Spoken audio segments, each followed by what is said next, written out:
पश्चिम बंगाल की राजधानी कोलकाता के आरजी कर मेडिकल कॉलेज के अंदर ट्रेनी डॉक्टर की रेप के बाद जब हत्या हो जाती है तो यह मामला पूरे देश भर में चर्चित हो जाता है।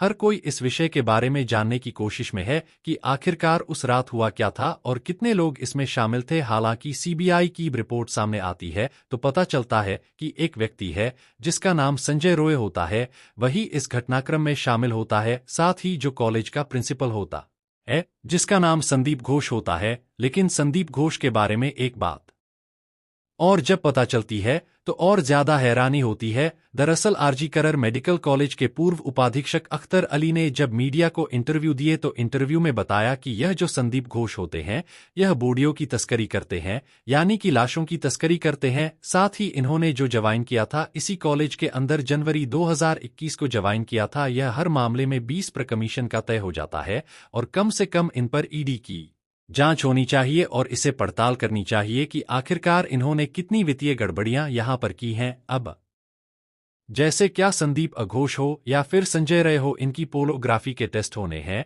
और इनसे यह पता करने की कोशिश की जाएगी कि आखिरकार इन्होंने जो अपने बयान अभी तक दिए हैं इसमें कितना सच है और कितना झूठ है। आज की इस कहानी के माध्यम से हम यही समझने की कोशिश करेंगे कि आखिरकार अब तक जो मामला हुआ है उसमें कई ऐसे चौंकाने वाले तथ्य सामने आए हैं जिसको सुनकर शायद आप लोग भी हैरान रह जाएंगे। नमस्कार दोस्तों, जो सच्ची घटना मैं आपको सुनाने जा रहा हूं यह सच्ची घटना है पश्चिम बंगाल की राजधानी कोलकाता के आरजीकर मेडिकल कॉलेज की। दरअसल 9 अगस्त 2024 की सुबह जब 8 बजे के आसपास का वक्त था तब पीजीटी स्टूडेंट को यह पता चल जाता है कि तीसरी मंजिल पर इसी कॉलेज के जो सेमिनार हॉल है वहां पर एक महिला डॉक्टर है जो ट्रेनी डॉक्टर है, उनकी लाश पड़ी हुई है। अब इस बात की सबसे पहले सूचना दी जाती है जो एचओडी होते हैं अरुणम दत्ता, साथ ही जो प्रिंसिपल होते हैं संदीप घोष, इनको सूचना दी जाती है। और सूचना देने के बाद अब यहां से प्रिंसिपल कार्य शुरू हो जाता है। प्रिंसिपल ने अपने वाइस प्रिंसिपल जो होते हैं संजय वशिष्ठ, इनको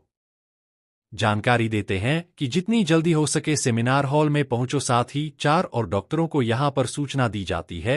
इन 4 डॉक्टरों में अगर बताया जाता है यह दरअसल मेडिकल कॉलेज के ही एक प्रोफेसर ने दैनिक भास्कर को यह अपनी जो जानकारी देते हैं उस जानकारी के आधार पर हम आपको बताने की कोशिश कर रहे हैं कि सेमिनार हॉल में 4 खास व्यक्ति जाते हैं।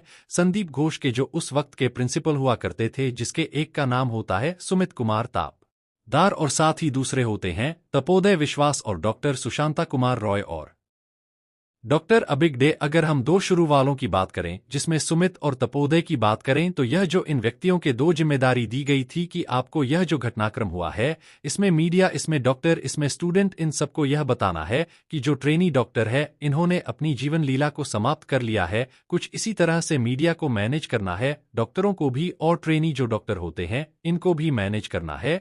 और जो बात की जो 2 डॉक्टर होते हैं, एक का नाम डॉक्टर सुशांत कुमार राय होता है, दूसरे का अविग देव होता है। इनको जिम्मेदारी दी गई थी कि ऐसा ना हो कि डॉक्टर लोग इसमें धरना प्रदर्शन करें, बवाल करें, और बवाल को तुम्हें किसी तरह से शांत करना है क्योंकि दोनों जो व्यक्ति होते हैं यह बहुत प्रभावशाली व्यक्ति होते हैं, ऐसा बताया जाता है। लेकिन ऐसा होता नहीं है और शुरुआत में जो घर वालों को यानी कि परिवार वालों को जो सूचना दी जाती है उसमें यही बताया जाता है कि आपकी बेटी ने अपनी जीवन लीला को समाप्त कर लिया है, पहले बीमारी का फिर जीवन लीला समाप्त करने का। और तीसरा, जब घर वालों को जब बेचैनी बढ़ जाती है तब उन्होंने लगातार बार बार एक ही सवाल कर रहे थे। जब घर वाले मौके पर पहुंचते हैं, माता और पिता वहां आने के बाद अपनी बेटी को अर्धनग्न अवस्था में देखते हैं और जिस तरह से उनकी रेप के बाद हत्या की जाती है तो यह मामला पूरे टेलीविजन पर, सोशल मीडिया पर, अखबारों में ये सुर्खियां बटोरने लगता है और धीरे धीरे पूरे देश भर में यह मामला एकदम फैल जाता है। दरअसल अब पुलिस को जांच दी जाती है, पुलिस के साथ साथ एसआईटी का गठन कर दिया जाता है। अब एसआईटी ने जब इस मामले की जांच पड़ताल करना शुरू किया तो सबसे पहले सीसीटीवी कैमरे खंगाले गए थे और यह देखा गया था कि इस जगह से कौन आया है, कौन गया है। अब सीसीटीवी कैमरे के आधार पर पता चलता है कि एक व्यक्ति है जिसका नाम संजय रॉय है जो कि सिविक वॉलंटियर्स के लिए काम करता है और इसका हॉस्पिटल में आना जाना, मरीजों को देखना, उनकी तीमारदारी जैसे करना, उनको भर्ती कराना और हॉस्पिटल में कहीं भी इससे घूमने की इससे आज़ादी होती है। दरअसल यह सबसे ज्यादा यानी कि 40 मिनट के करीब ये सेमिनार हॉल के अंदर रहता है। तो पुलिस का यानी कि एसआईटी का प्राइम सस्पेक्ट जो था वो यह संजय रॉय होता है और संजय रॉय को एक बात और से भी पकड़ा जाता है क्योंकि लाश के पास में एक ब्लूटूथ मिलता है और ब्लूटूथ का जो मिलान किया जाता है, हालांकि कई लोगों को रडार पर ले देती है एसआईटी, और जो रडार पर लेने के बाद पता चलता है कि जो ब्लूटूथ होता है वो संजय रॉय का उस ब्लूटूथ से मैच कर जाता है जो क्या उस लाश के पास मिलता है। साथ ही जब उसे पकड़ के लेकर आते हैं तो उसने अपने कपड़ों को तो धो दिया था, लेकिन जूतों को साफ करना वो भूल जाता है, और उसमें बताया जाता है कि उसके शूज पर कुछ बुलेट के निशान पाए जाते हैं जो उस लेडी डॉक्टर के बताए जाते थे। अब सीबीआई को रिपोर्ट सौंपने थी अपनी 22 अगस्त 2004 को सुप्रीम कोर्ट में कि अपनी जो स्टेटस रिपोर्ट है आप उसको दीजिए, लेकिन इस बीच में सीबीआई के जो रडार पर आते हैं लगभग 73 लोग आते हैं। उसमें हॉस्पिटल से जुड़े हुए 73 लोग थे जिनसे अलग अलग तरीके से बारीक जो भी इस प्रत्यक्ष और अप्रत्यक्ष रूप से इस ट्रेनी डॉक्टर से जुड़ा हुआ था उन सभी से पूछताछ की जाती है। और पूछताछ के बाद फिर संजय रॉय का नाम सबसे अग्नि होता है, नंबर 1 पर होता है। और इसकी जब फॉरेंसिक रिपोर्ट आती है तो उससे पहले तक लोग समझ रहे थे कि इसमें कई डॉक्टर, कई लोगों का इसमें हाथ रहा है महिला डॉक्टर के साथ रेप करने में और उनकी हत्या करने में। लेकिन जब फौरन से एक रिपोर्ट आती है तो उससे साफ क्लियर हो जाता है कि इसमें सिर्फ एक व्यक्ति का रोल रहा है, और वह व्यक्ति कोई और नहीं बल्कि संजय रॉय होता है। डीएनए रिपोर्ट से भी यह क्लियर हो जाता है, फॉरेंसिक रिपोर्ट और डीएनए रिपोर्ट से कि एक व्यक्ति है जिस व्यक्ति का नाम होता है संजय रॉय। अब संजय रॉय का भी पोलोग्राउंड होना है, और टेस्ट होने के बाद इससे कई तरह के सवाल पूछे जाएंगे। हालांकि अभी भी सवाल पूछे जा रहे हैं लगातार, और यह आगे भी पूछने हैं कि इससे क्रॉस वेरीफाई। हालांकि यह भी बताया जाता है कि पोलोग्राउंड रॉय अकेला नहीं है बल्कि संदीप घ जो कि इस कॉलेज का प्रिंसिपल होता है, जिसने यह कहते हुए कि मैं अपनी नैतिक जिम्मेदारी लेता हूं, मेरी बेटी की तरह है, इसलिए इस घटना हुई है और मैं उसके इस्तीफा देता हूं। जैसे ही उसने इस घटना के बाद अपना पद से इस्तीफा दिया, 12 घंटे भी नहीं बीते थे कि पश्चिम बंगाल की सरकार ने उनको एक बार फिर से चार्ज दे देते। लेकिन जब एसआईटी मामले की जांच कर रही थी तो कहीं ना कहीं सॉफ्ट कॉर्नर था इसके संदीप घोष के प्रति। इस मामले को कहीं ना कहीं उनकी मर्जी ऐसा था जैसे सबूत को मिटाने की वाली बात थी। यह बात 22 अगस्त 2024 को सुप्रीम कोर्ट में जब सीबीआई अपनी रिपोर्ट सौंपते हैं तो पुलिस की लापरवाही सामने आती है। जस्टिस को यह भी कहना पड़ जाता है कि अपने 30 साल के करियर में हमने इस तरह की बात नहीं देखी, इस तरह का पुलिस का रोल नहीं देखा जिस तरह से पुलिस ने यह काम किया है। अब संदीप घोष का जो इसमें रोल पाया जाता है उसमें एफआईआर लेट दर्ज कराना पाया जाता है, क्राइम सीन को खुलेआम से छोड़ दिया जाता है। ये बताया जाता है कि 15 डॉक्टर उस क्राइम सीन के इर्द गिर्द घूमे थे, उनके फुट के जो प्रिंट थे वो भी पहुंच जाते हैं, उन्होंने उन्हें कई चीजों को छुआ भी था, तो इसलिए जो क्राइम सीन था वो पूरी तरह से गड़बड़ा जाता है। कहीं ना कहीं इसमें ऐसा लग रहा है जैसे संदीप घोष का पूरी तरह से रोल रहा है कि इस चीज को मतलब एकदम बेकार करना है क्राइम सीन, शायद इसलिए एफआईआर इसलिए शायद लेट कराई गई थी। हालांकि शुरुआत में इसे अप्राकृतिक मौत दिखाकर उसको एक दर्ज तो कर दिया जाता है, लेकिन सही रूप में जो एक एफआईआर होनी चाहिए थी वो एफआईआर नहीं होती है।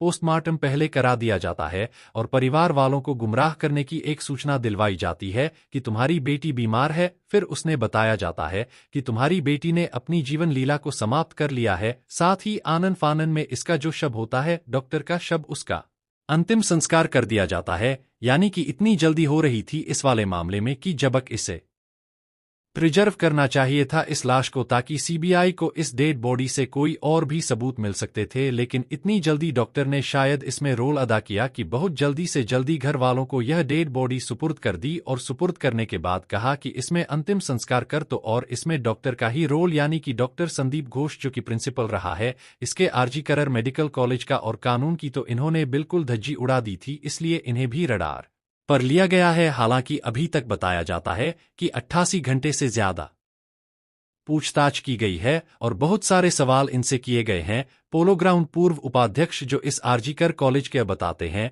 कि इनका जो किसी भी मामला जैसे मेडिकल कॉलेज में बड़े बड़े काम होते हैं तो उसमें 20 प्रकमन कमीशन होता है। डेड बॉडियों की तस्करी का भी इन पर आरोप लगता है, और यह हद तो तब हो जाती है जिस व्यक्ति पर, संजय रॉय पर, मुख्य आरोपी जो इसमें शामिल होता है, जिसने ट्रेनी डॉक्टर की रेप के बाद हत्या की है, उसे अपना बॉडीगार्ड, अंगरक्षक बनाकर कॉलेज के अंदर इस तरह से घुमा करते थे। तो कहीं ना कहीं इन पर यह भी शक जा रहा है। दो बातें बताई जाती हैं। पहला तो यह कि कॉलेज की अपनी साख बचाने के लिए, कॉलेज की और खुद की अपनी साख बचाने के लिए, और दूसरा जो शक इन पर बताया जा रहा है, इन्होंने जितना सारा जो रायता फैलाया था। दूसरा यह कि संजय रॉय की जो इसकी नजदीकियां थी, शायद संजय रॉय को भी इनको बचाना था। अब सीबीआई इस मामले की जांच पड़ताल कर ही रही थी, लेकिन जब पुलिस ने और सीबीआई ने जो सीसीटीवी कैमरे को खंगाला तो कुछ ऐसी चीजें भी इसमें सामने आती हैं, जिसमें बताया जाता है कि 8 अगस्त 2024 की रात लगभग 12 बजे के आसपास ये तीन डॉक्टर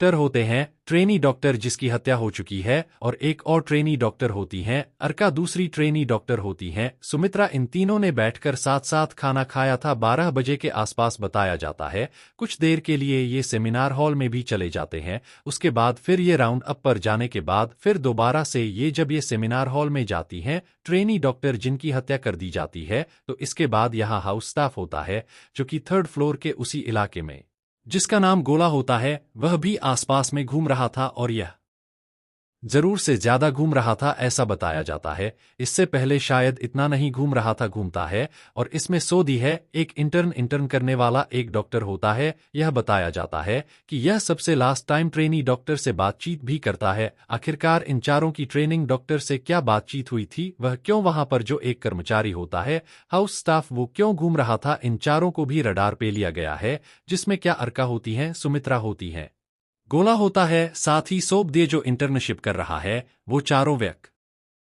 अभी तक इसमें 6 लोगों के नाम सामने आते हैं जिनके पॉलीग्राफी टेस्ट होने हैं, जिसमें नंबर 1 संजय रॉय होता है, दूसरा संदीप घोष जो कि प्रिंसिपल होता है, तीसरा वो ट्रेनी डॉक्टर होती हैं अर्का और सुमित्रा जिन्होंने साथ खाना खाया था, एक वो व्यक्ति होता है हाउस स्टाफ जिसने जो क्या उस सेमिनार के इर्द गिर्द घूम रहा था, सोबत ये इंटर्नशिप करने वाला वो डॉक्टर जिसने जो क्या महिला डॉक्टर जो ट्रेनी डॉक्टर हो जिसकी हत्या हो जाती है, जिनसे क्या उसकी शायद अंतिम बार बातचीत हुई है पोरोग्राफी ट्रस्ट के माध्यम से। इनसे भी ये जानने की कोशिश की जाएगी कि आखिरकार इनकी क्या बातचीत हुई थी। इसमें ये भी समझने की कोशिश की जाएगी जब ट्रेनी डॉक्टर के साथ खाना खाया जा रहा था तो उस वक्त उनका मिजाज कैसा था, यानी कि उन्हें गुस्सा तो नहीं था, वो चिड़चिड़ी तो नहीं थी, कहीं ऐसा तो नहीं था वो किसी दबाव में थी, या कोई ऐसा तो नहीं था कोई उनका पीछा तो नहीं कर रहा है। बहुत सारे सवाल हैं जो पोलो ग्राउंड की एक छोटे से छोटे पहलू पर जांच पड़ताल तो की ही जा रही है, लेकिन सीबीआई इसमें किसी भी तरह की कोई लापरवाही नहीं करना चाहती है। हालांकि अभी तक की जांच से यह साफ हो चुका है कि महिला डॉक्टर का गैंग रेप नहीं हुआ था, सिर्फ रेप हुआ था, और रेप करने वाला एक व्यक्ति होता है संजय रे होता है। और साथ ही उसका क्या मकसद था, उसका क्या ध्येय था, क्या वह पहले से इसका पीछा कर रहा है। लेकिन अभी एक बात और है, यह बताया जाता है कि जितने भी सवाल उससे पूछे जा रहे हैं संजय रॉय से, वह हर सवाल का जवाब बड़ी आसानी से दे रहा है। ऐसा नहीं कि जैसे कई बार पर न करते हैं तो, लेकिन सीबीआई सबूत जुटाने की पूरी कोशिश कर रही है। और यह कहावत बिल्कुल सही है कि अदालतें यह दलील पर नहीं चलती है बल्कि सबूतों पर चल रही हैं, और सबूतों पर ही चलती हैं, उसी के आधार पर ही सजा मिलेगी। अगर सीबीआई ने ठोस सबूत इकट्ठा नहीं कर पाई तो संजय रॉय आराम से बचकर निकल सकता है, इसलिए वह कोई जल्दबाजी नहीं करना चाहती है सीबीआई, और बहुत आराम से इत्मीनान से एक एक सबूत जुटाकर ये अदालत में पेश किए जाएंगे। उसके बाद फिर उस आरोपी को कड़ी से कड़ी सजा मिल सके, ऐसा देश को एक मैसेज दिया जाएगा। दोस्तों, इस पूरे घटनाक्रम को सुनाने का उद्देश्य किसी को परेशान करना नहीं है, किसी का दिल दुखाना नहीं है, बल्कि आपको जागरूक करना है, आपको सचेत करना है। आप सब लोग अपना ख्याल रखें, सुरक्षित रहे। जय हिंद, जय भारत। Thanks for watching.